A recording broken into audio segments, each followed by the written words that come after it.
Today we're talking about respecting your transgender child's boundaries and what that looks like.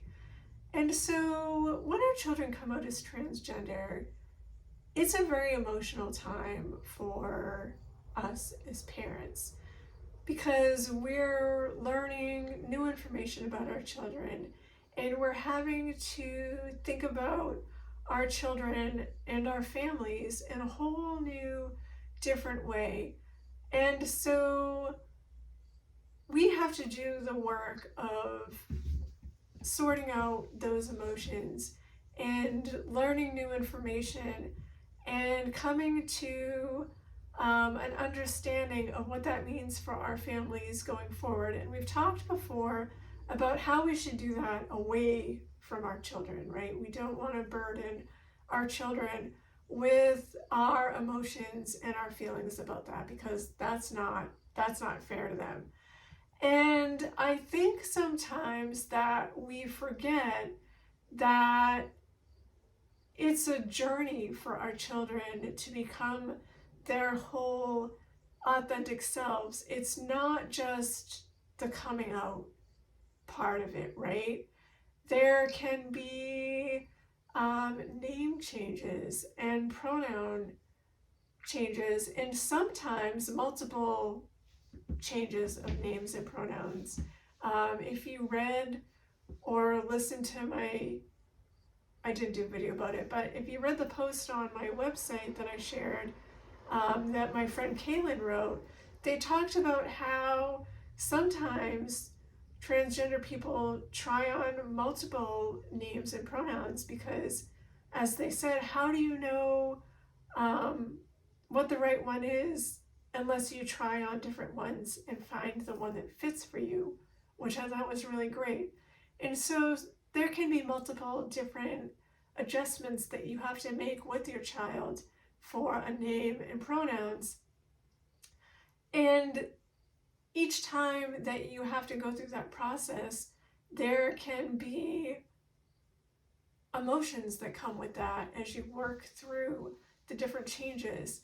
And then your child may decide to start hormone replacement therapy or go through gender affirming surgeries. And no matter how much research you did about that, or reading, or thinking about it, and prepared yourself for the idea of it, nothing prepares you for the time when your child comes to you, or messages you, or calls you, because your child may not be emotionally able to have a face-to-face conversation with you because that's really hard, and says, Mom or Dad, I'm going to legally change my name or start hormone therapy or have this gender affirming surgery. And it brings up all of these feelings and emotions that you weren't prepared for. And so you have to do that work all over again of managing your emotions and coming to terms with what that means for you and for your child and for your family. And so it's a lot. It's a lot for your child and it's a lot for you. And you may have questions for your child.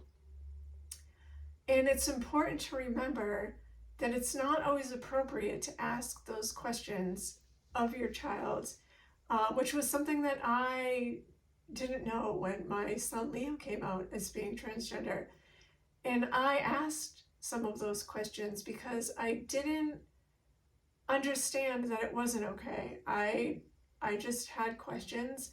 And fortunately for me, and I've shared this before in some posts on my website, Leo was very understanding and very thoughtful and willing and was able to answer those questions. And not everybody is, and not everybody should. And it took me a couple years to understand and recognize that I never should have asked some of those questions in the first place. It wasn't my place to do that. And if I could go back and do anything different, it would be to take those questions back and to do the work and to do the research on my own and find out those answers. But I didn't know any better. And not everybody knows better when their child comes out. And so you may have been in a position where you've asked some questions that maybe you shouldn't have. And it may have been very upsetting to your child, who may have told you or gotten upset with you. And so they may have told you, look, I don't want to talk about this, or it's not okay that you asked that. And so if your child has said to you, I don't want to talk about this, or stop asking me questions, or you ask too many questions, or this is not okay, hear what they're saying. Respect those boundaries that they're putting up and stop asking. Or maybe ask them, what is okay for me to talk to you about, and hear what they tell you, and then only ask them or talk to them what it is that they've given you permission to talk to them about, and then find somebody else to talk to about the other things that you need to talk about. A therapist is a good person to talk about, or a really close friend that you can have conversations that you just need to talk to somebody about. There's a lot of good books that you can get that will explain all the things that you want to know about what it means to be transgender, or to have a non-binary child, or gender questioning child. So there's a lot of information out there, and there's a lot of people that you can turn to for support that aren't your child.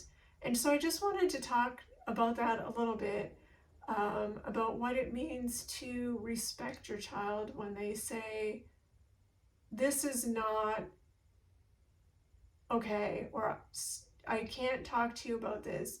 And what it is they're just putting up a boundary. And that boundary really is to protect the relationship that they have with you, so that you can keep supporting them and they can keep turning to you for support, so that you can have a good relationship with each other that's not compromised by your not understanding of what they're going through and what their journey looks like when you can get that information somewhere else. So I hope this video was helpful.